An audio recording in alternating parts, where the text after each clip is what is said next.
I believe Operation Epic Fury and Operation Roaring Lion were working, that we were within weeks of significant gains, and the leverage that was achieved during that historic military operation between the United States and Israel should not be squandered or loosened just because it's hard. If you understand the history of the JCPOA, the 18 months that it took to litigate, negotiate, all of these things, it's like 167 pages or something like that. Most people didn't read it.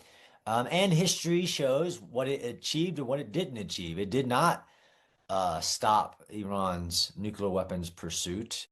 Despite the caps that it put temporarily on enrichment, it did not stop the program. As Israel showed the world after the 2018 raid in Tehran, they had a vibrant nuclear weapons program in parts and pieces so that they can immediately flip the switch and have a race towards the bomb, in which Operation Rising Lion and Midnight Hammer put a halt to. Again, this is a document to agree to have a conversation. The document itself says immediately there will be a release of funds and a lifting of sanctions. Okay, you get money released, but how can you spend that money? The United States has claimed that now, unlike any time in history, they have the ability to control and see where that money goes. So money gets released based on sanction, gets put into a bank, and those transactions are supposedly very closely monitored to ensure that the Islamic regime in Iran is not spending that money on paying the IRGC, rebuilding its missile supply, restarting its nuclear program, etc. General Jack Keane, General McMaster, trust but verify is almost not adequate enough here in this document. But there it is. The frozen funds would be released, sanctions would be removed, and all of these, according to Memorandum of Understanding, start immediately. That whole release of fund has been a very big talking point, and it rightly should. The other point in the Memorandum of Understanding that is very problematic is the status of the Strait of Hormuz.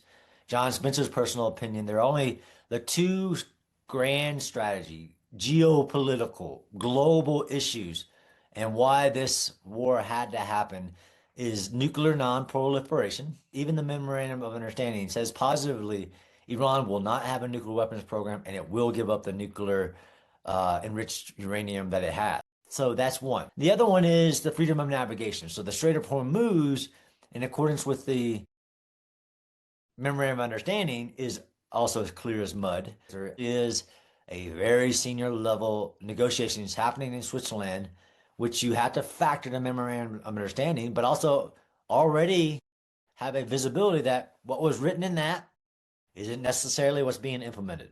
And that's the kind of the confusion that everybody has in what's being negotiated at this moment versus what is actually happening. Vice President J.D. Vance is saying that the IAEA inspections would restart. And as we're speaking, you have members of the Islamic regime, very spokesman and everything saying, no, that's not going to happen. We're not going to allow inspectors. The president of the United States is being very vocal on his understanding of what the Memorandum of Understanding means.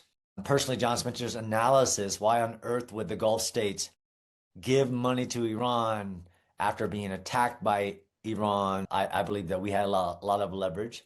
The president of the United States says something, then the vice president says something at the negotiation, and then you have the Islamic regime saying the total opposite, like words have less meaning than action. Is the Strait of Hormuz open and operating? Absolutely. Vessels pass through the strait. It helps the global economy. But I don't want to see things implemented in that or written in that implemented personally, because it is giving a terrorist state, again, a bunch of money. We're at this point in the fog of war, right? So Clausewitz said 3/4 of what we know in war is clouded in a fog.